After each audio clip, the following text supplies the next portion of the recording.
जोरदार स्वागत है टीचर प्लानिंग पॉइंट प्लेटफॉर्म पे। और आई होप आप बढ़िया होंगे और आपकी तैयारी बिल्कुल बेहतर चली होगी। देखिए, जो सीटेट का एग्जाम है बिल्कुल नज़दीक है। यदि आपको कम समय में बेहतर तैयारी करनी है, यानी कि पूरे इसको लाने हैं, तो आपको चैनल को करना है सब्सक्राइब और बेल नोटिफिकेशन ऑन करना है, ताकि ऐसी बेहतरीन वीडियोस आप तक पहुंचती रहे और आपकी जो तैयारी हो बिल्कुल अच्छी हो सके। तो चलिए स्टार्ट करते हैं आज की बेहद इंपॉर्टेंट क्लास ईवीएस पेडागोजी की, जो कहीं ना कहीं से हर साल एग्जाम पूछे जाते हैं और इस साल भी एग्जाम पूछे जाएंगे। तो चलिए स्टार्ट करते हैं आज की बेहद इंपॉर्टेंट क्लास। और आप वीडियो के अंत तक बने रहिएगा। यदि आपको मेरा प्रयास पसंद आए तो वीडियो को एक शेयर जरूर करिएगा। देखिए, क्वेश्चन नंबर 1 है और वीडियो बिल्कुल फटाफट होने वाली है। कम समय में आपको चीज़ें बिल्कुल बेहतर सीखने को मिलेगी, क्योंकि जो सीटेट का एग्जाम है बिल्कुल नज़दीक है। आपको यदि एक ही बार में क्रैक करना है बेहतर और बड़े नंबर के साथ, तो चैनल पे आइए। तो चलिए स्टार्ट करते हैं। देखिए, क्वेश्चन नंबर 1 है, प्राथमिक स्तर की अच्छी ईवीएस पाठ्यचर्या में होना चाहिए, यानी कि प्राथमिक स्तर की अच्छी ईवीएस पाठ्यचर्या में क्या होनी चाहिए। ए में कहा जा रहा है कि अपने आसपास से खोजने के अवसर प्रदान करना। बी में कहा जा रहा है संकल्पनाओं की विस्तृत व्याख्या पर अधिक बल। सी में कहा जा रहा है परिभाषा पर अधिक बल देना। या फिर डी पे कहा जा रहा है पाठ के अंत में अधिक अभ्यास प्रश्न सम्मिलित करना। देखिए, प्राथमिक स्तर की बात हो रही है कि प्राथमिक स्तर की अच्छी ईवीएस पाठ्यचर्या में क्या होनी चाहिए, तो होनी चाहिए ऑप्शन नंबर ए, यानी कि ऑप्शन नंबर ए में क्या कहा जा रहा है, अपने आसपास के खोजने के अवसर प्रदान करना। देखिए, अपने आसपास से खोजने के अवसर प्रदान करने से क्या मतलब हुआ कि हमें बच्चे को ज़्यादा से ज़्यादा मौके देने हैं, ताकि वो चीज़ों को समझ सके खुद से, यानी वो चीज़ों को खुद करके उसके विषय में जो अनुभव वो प्राप्त हो सके। इसलिए अपने आसपास से खोजने के अवसर प्रदान करना प्राथमिक स्तर की पाठ्यचर्या में क्या होना चाहिए, बिल्कुल ऐड होना चाहिए। आगे चलते हैं क्वेश्चन नंबर 2 की तरफ। देखिए, ऐसे ही हर साल क्वेश्चन पूछे जाएंगे और इस साल भी पक्का यहाँ से क्वेश्चन बनने वाले हैं। देखिए, कक्षा 5 की ईवीएस पाठ पुस्तक के किसी पाठ में सोचो और चर्चा कीजिए। यानी ये पाठ का नाम है, आपने एनसीईआरटी पढ़ा होगा तो देखा होगा। देखिए, जितने भी क्वेश्चन है बिल्कुल एनसीईआरटी के निचोड़ हैं।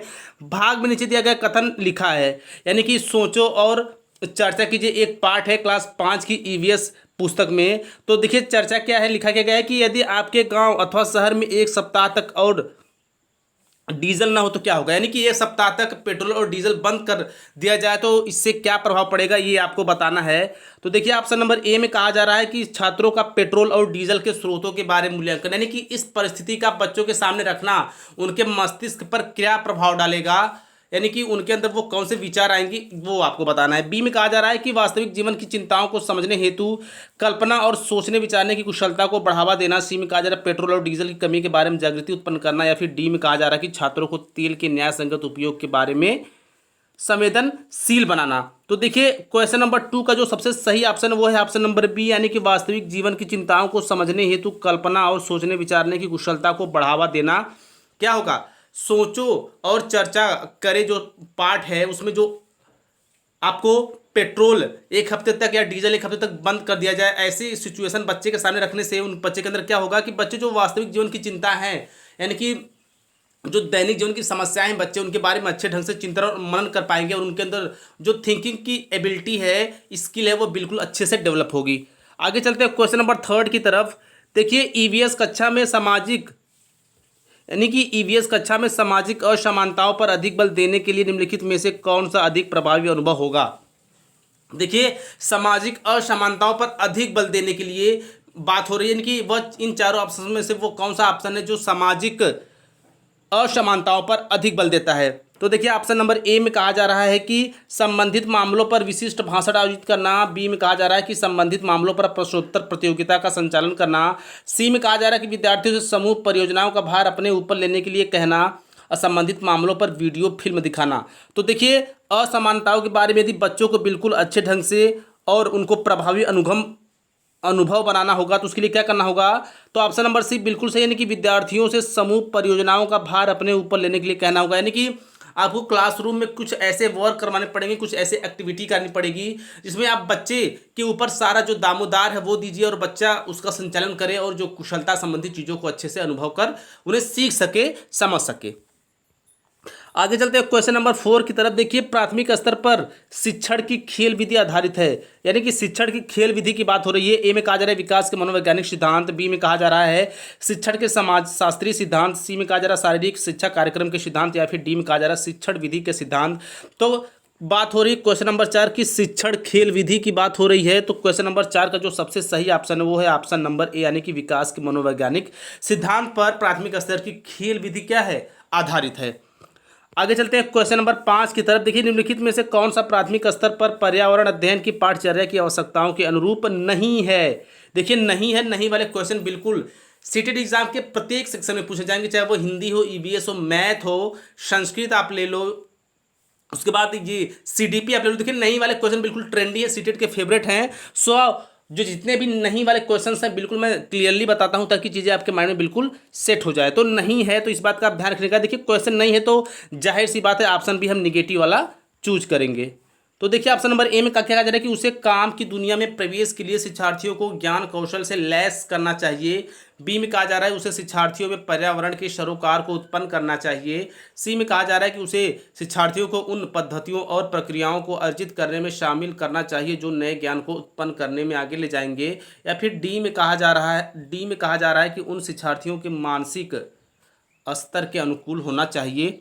तो देखिए, क्वेश्चन क्या कह रहा है कि प्राथमिक स्तर पर पर्यावरण अध्ययन की पाठ्यचर्या की आवश्यकता नहीं है, यानी कि नहीं है। क्वेश्चन नंबर 5 का जो सबसे सही ऑप्शन है वो है ऑप्शन नंबर ए, उसे काम की दुनिया में प्रवेश के लिए शिक्षार्थियों को ज्ञान कौशल से लैस करना चाहिए। देखिए, लैस करना चाहिए मतलब उनके ऊपर हमें बोझ नहीं डालना है, उन्हें उनके ऊपर बर्डन नहीं डालना है, बल्कि बच्चों को बिल्कुल खुले रुचि के हिसाब से बच्चों को चीज़ें सिखानी है, समझानी। इसलिए ऑप्शन नंबर ए बिल्कुल करेक्ट होगा।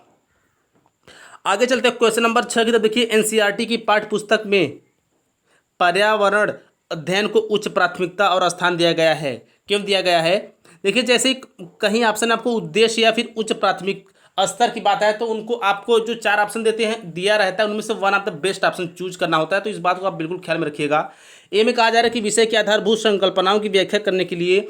बी में कहा जा रहा है चिंतन और विस्मय के लिए शिक्षार्थियों को अवसर उपलब्ध कराने के लिए। सी में कहा जा रहा है तकनीकी शब्दावली की सटीक परिभाषा उपलब्ध कराने के लिए। या फिर डी में कहा जा रहा है अधिक संख्या में अभ्यर्थियों को शामिल करने के लिए। क्वेश्चन नंबर 6 है तो उसके लिए जो सबसे सही ऑप्शन है वो है ऑप्शन नंबर बी, यानी कि चिंतन और विस्मय के लिए शिक्षार्थियों को अवसर उपलब्ध कराने के लिए। देखिए, अवसर उपलब्ध कराना एक टैग वर्ड भी है सही ऑप्शन को चूज करने के लिए, इसलिए आप बिल्कुल माइंड में रखिएगा। आगे चलते हैं क्वेश्चन नंबर 7 की तरफ। देखिए, पर्यावरण अध्ययन की अच्छी पाठ्य पुस्तक बच्चों के सही जीवन के प्रति सही और विषय के प्रति सही होना चाहिए। पाठ्यचर्या की निम्नलिखित विशेषताओं में से कौन सी उपयुक्त आवश्यकता को पूरा नहीं करते हैं? देखिए, क्या पूरा नहीं करता है? ऑप्शन में कहा जा रहा है कि यह भय एवं पूरक ग्रहों से मुक्त होने के मूल्य बढ़ावा देती है। बी में कहा जा रहा है कि यह विषय को एक सामाजिक प्रकरण के रूप में देखने के लिए शिक्षार्थियों हेतु आवश्यक है। या फिर सी में कहा जा रहा है यह शिक्षण अधिगम प्रक्रिया पर अधिक बल देती है। या फिर डी में कहा जा रहा है कि यह शब्दावली और परिभाषाओं पर अधिक बल देती है। तो ऑप्शन नंबर डी बिल्कुल सही होगा, यह शब्दावली और परिभाषाओं पर अधिक बल देती है। ये जो बिल्कुल निगेटिव क्वेश्चन के साथ जाता है। आगे चलते हैं क्वेश्चन नंबर 8 की तरफ। देखिए, प्राथमिक स्तर पर ईवीएस की पढ़ाई का एक मुख्य उद्देश्य है। मुख्य उद्देश्य आपको बताना। देखिए, मैं आपको अभी पहले ही मैं बताया कि जैसे ही किसी क्वेश्चन में मुख्य उद्देश्य पूछा जाए तो आपको जो 4 ऑप्शन में से जो सबसे बेहतर ऑप्शन होता है वो चूज करना होता है। तो देखिए, अगले स्तर के अध्ययन के लिए विद्यार्थियों को तैयार करना। बी में कहा जा रहा है कक्षा की पढ़ाई को शिक्षार्थी के विद्यालय के बाहर के जीवन से संबंधित करने में सहायता करना। या फिर सी में कहा जा रहा है कि स्वतंत्र रूप से हस्त प्रसिद्ध क्रियाकलापों को करने को कौशल को अर्जित करना। या फिर विषय की मूल संकल्पनाओं की समझ विकसित करना। तो देखिए, क्वेश्चन में क्या कहा जा रहा है कि प्राथमिक स्तर पर ईवीएस की पढ़ाई का एक मुख्य उद्देश्य क्या होना चाहिए? तो वो होना चाहिए कि कक्षा की पढ़ाई को शिक्षार्थी के विद्यालय के बाहर के जीवन से संबंधित करने में सहायता करता है, यानी ऑप्शन नंबर बी बिल्कुल सही होगा। यानी कि ईवीएस की पढ़ाई का एक मुख्य उद्देश्य क्या है कि कक्षा की पढ़ाई को जो शिक्षार्थी है वो विद्यालय के बाहर के जीवन से संबंधित कर सकेगा, चीज़ों को समझ सकेगा। आगे चलते हैं क्वेश्चन नंबर 9 की तरफ। देखिए, प्राथमिक स्तर की ईवीएस की पाठ्यचर्या को विज्ञान और सामाजिक विज्ञान की संकल्पनाओं को सम्मिलित करके विकसित किया गया है। ऐसा करने का मुख्य उद्देश्य क्या है? यानी कि जो ईवीएस की पाठ्य पुस्तक है, पर्यावरण की पाठ्य पुस्तक, उसमें सामाजिक यानी साइंस प्लस सोशल साइंस यानी सामाजिक विज्ञान भी ऐड करके उसे शुद्ध और परिष्कृत किया गया है। तो आपको ये बताना है कि ऐसा करने का मुख्य उद्देश्य क्या हो सकता है। तो देखिए, ऑप्शन नंबर ए में कहा जा रहा है पढ़ाई के विषय की संख्या को कम करना। बी में कहा जा रहा है विद्यार्थी के बस्ते का बोझ कम करना। सी में कहा जा रहा है विषय अध्यापकों की आवश्यकताओं को कम करना। या फिर डी में कहा जा रहा है संकल्पनावादी ढंग से योग्य बनाना। तो देखिए, जो क्वेश्चन है इसका सबसे सटीक ऑप्शन क्या होगा? वो होगा ऑप्शन नंबर बी, यानी कि विद्यार्थी के बस्ते की बोझ को कम करना। यानी कि जो पहले क्या होता था कि बच्चा तो छोटा होता था बट जो बुक्स वगैरह होती थी काफ़ी ज़्यादा होती थी। इन्हीं को ध्यान में रखते हुए उनकी बोझ को, स्तर को कम करने के लिए विज्ञान प्लस सामाजिक विज्ञान को ऐड करके पर्यावरण का निर्माण किया गया। या फिर ऐसे भी कह सकते हैं कि पर्यावरण में साइंस प्लस सामाजिक विज्ञान को भी ऐड कर दिया गया ताकि जो उनका बच्चे का बोझ हो वो कम हो सके और बच्चे एक ही बुक्स में सारा कुछ सीख सके। आगे चलते हैं क्वेश्चन नंबर 10 की तरफ। देखिए, प्राथमिक स्तर के शिक्षार्थियों में मानसिक मानचित्र बनाने और समझने के लिए निम्नलिखित में से कौन से कौशलों के विकास की आवश्यकता है। मैं क्वेश्चन आपको फिर एक बार समझा देता हूं कि प्राथमिक स्तर के शिक्षार्थियों में मानचित्र बनाने और समझने के लिए निम्नलिखित में से किन कौशलों के विकास की आवश्यकता होती है। ए में कहा जा रहा है स्थानों के सापेक्ष स्थिति की समझ, बी में कहा जा रहा है स्थानों के सापेक्ष दूरी और दिशाओं की समझ, सी में कहा जा रहा है प्रतीक और स्केल, डी में कहा जा रहा है स्केल पैमाने के अनुसार स्पष्ट ड्राइंग बनाना। क्वेश्चन नंबर 10 की बात हो रही है तो इसके लिए जो सबसे सही ऑप्शन है, देखिए बात कर रही है, मान लीजिए बच्चा है, यदि आप उसे क्लासरूम में मान लीजिए मैप के थ्रू आप पढ़ा रहे हो उसको, तो बच्चे के ऊपर क्या प्रभाव पड़ेगा, बेसिकली क्वेश्चन में यही पूछा जा रहा है। तो इसका जो सबसे सही ऑप्शन वो है ऑप्शन नंबर बी, यानी कि स्थानों के सापेक्ष दूरी और दिशाओं का ज्ञान बच्चे के अंदर उसकी समझ विकसित हो सकेगी। यानी कि स्थानों के सापेक्ष दूरी और दिशाओं की समझ मानचित्र बनाने और समझने के लिए सबसे बेहतर क्या हो सकता है, विकल्प हो सकता है। यानी कि क्लासरूम में मैप के थ्रू पढ़ाना बच्चे के लिए स्थानों और सापेक्ष की दूरी की दिशाओं में जो समझ होती है, अंडरस्टैंडिंग होती है, वो अच्छे ढंग से होती है। आगे चलते हैं क्वेश्चन नंबर 11 की तरफ। देखिए, प्राथमिक कक्षाओं में पर्यावरण अध्ययन को सीखने सिखाने में कहानियां एक महत्वपूर्ण पहलू हैं। पर्यावरण अध्ययन के कक्षा कक्ष में कहानी सुनाने को शिक्षण कौशल के रूप में सम्मिलित करने के लिए निम्नलिखित में से कौन सा कम उपयुक्त कारण है। यानी कम उपयुक्त कारण है, तो क्या कम उपयुक्त कारण है वो देखिए। ए में कहा जा रहा है कहानियों में व्यक्तियों के अनुभव शामिल होते हैं, बी में कहा जा रहा है कि कहानियां अनेक क्षेत्रों को छूती हैं, सी में कहा जा रहा है कहानियां कक्ष प्रबंधन सहायता करती हैं, फिर डी में कहा जा रहा है कहानियां पर्यावरण अध्ययन अवधारणाओं से समझ जोड़ने के लिए संदर्भ उपलब्ध कराती हैं। तो आपको सबसे कम वाला बताना है। क्वेश्चन नंबर 11 का सबसे कम वाला क्या हो सकता है, तो वो है option number D. Option number D में कहा जा रहा है कहानियां पर्यावरण अध्ययन अवधारणाओं से समझ जोड़ने के लिए संदर्भ उपलब्ध कराती है। क्या है, कम उपयुक्त कारण। देखिए, जरूरी नहीं कि कोई भी कहानी हो वो इन्वायरमेंट से ही संबंधित हो, यानी कि जब इन्वायरमेंट की स्टोरी होगी तो ही तो बच्चे के अंदर समझ उत्पन्न करेगी। मान लीजिए कहानी किसी और की है तो क्या होगा, सबसे कम उपयुक्त कारण क्या है, ऑप्शन नंबर डी है। चलते हैं क्वेश्चन नंबर 12 की तरफ। देखिए, पर्यावरण अध्ययन की अधिगम के सिद्धांत कौन सा है। पर्यावरण अध्ययन की अधिगम का सिद्धांत कौन सा। एम का आवश्यकता का सिद्धांत, बी में उपयोगिता का सिद्धांत, सी में कहा जा रहा है जीवन से संबंधित होने का सिद्धांत, डी में कहा जा रहा है उपयुक्त तो सभी। तो देखिए, उपयुक्त सभी बिल्कुल ऑप्शन नंबर डी 110% करेक्ट है। देखिए, ऑप्शन नंबर डी क्यों करेक्ट होता है, उपयुक्त सभी। देखिए, उपयुक्त सभी पे आप टिक मारते वक्त ये बात बिल्कुल ध्यान में रखिएगा कि जो बाकी के 3 ऑप्शन बिल्कुल इसमें आने चाहिए, यानी कि इसके कैटेगरी के अंतर्गत आना चाहिए। आगे चलते हैं क्वेश्चन नंबर 13 की तरफ। देखिए, पर्यावरण अध्ययन की कक्षा में बच्चों की व्यक्तिगत अनुभव को महत्व देना शिक्षक को लाभ पहुंचाता है। यानी बच्चे के बातचीत को महत्व देना, बच्चे के ज्ञान को महत्व देना शिक्षक को किस प्रकार लाभ पहुंचाता है। देखिए, ऑप्शन नंबर ए में कहा जा रहा है बच्चों के विशिष्ट अनुभव को जानने में, बी में कहा जा रहा है बच्चों की भाषा और संप्रेषण कुशलताओं को सुधारने में, सी में कहा जा रहा है कि विषय को बच्चों के अनुभव संसार से जोड़ने और विमर्श व सीखने को बढ़ावा देने में, या फिर डी में कहा जा रहा है उसकी ऊर्जा बचाने में, क्योंकि बच्चे बातचीत करना पसंद करते हैं। देखिए, क्वेश्चन नंबर क्या है, क्वेश्चन नंबर है 13। तो क्वेश्चन नंबर 13 का जो सबसे सही ऑप्शन है वो है ऑप्शन नंबर सी, यानी कि विषय को बच्चे के अनुभव संसार से जोड़ने और विमर्श व सीखने को बढ़ावा देने में शिक्षक की हेल्प करता है। आगे चलते हैं क्वेश्चन नंबर 14 की तरफ। देखिए, प्राथमिक स्तर पर पर्यावरण अध्ययन के लिए कौन सी विधि प्रभावशाली है। प्राथमिक स्तर की बात हो रही है, प्रभावशाली विधि की बात हो रही है, योजना विधि, कहानी विधि, व्याख्यान विधि, वाद विवाद विधि। देखिए, प्राथमिक स्तर की बात हो रही तो इन 4 ऑप्शन में से वह विधि आप चूज करिए कि किस माध्यम से हम बच्चे को ज़्यादा रुचि के साथ अच्छी चीज़ों को सिखा सकते हैं, बच्चा उबे भी ना और चीज़ों को अच्छे ढंग से सीख भी ले। तो देखिए, जो कहानी विधि है वो बिल्कुल सटीक है, ऑप्शन नंबर बी बिल्कुल 110% करेक्ट है। आगे चलते हैं क्वेश्चन नंबर 15 की तरफ। देखिए, निम्नलिखित में से कौन सा एक अभिप्रेरित शिक्षण का संकेत होता है। अभिप्रेरित शिक्षण की बात हो रही है। कक्षा कक्ष में अधिकतम उपस्थिति, बच्चों द्वारा प्रश्न पूछना, सी में कहा जा रहा है कक्षा में एकदम खामोशी, डी में कहा जा रहा है गृह कार्य को पूरा करना। क्वेश्चन नंबर 15 है। तो क्वेश्चन नंबर 15 का जो सबसे सही ऑप्शन है वो है ऑप्शन नंबर बी, यानी कि बच्चों द्वारा प्रश्न पूछना अभिप्रेरित शिक्षण का संकेत होता है।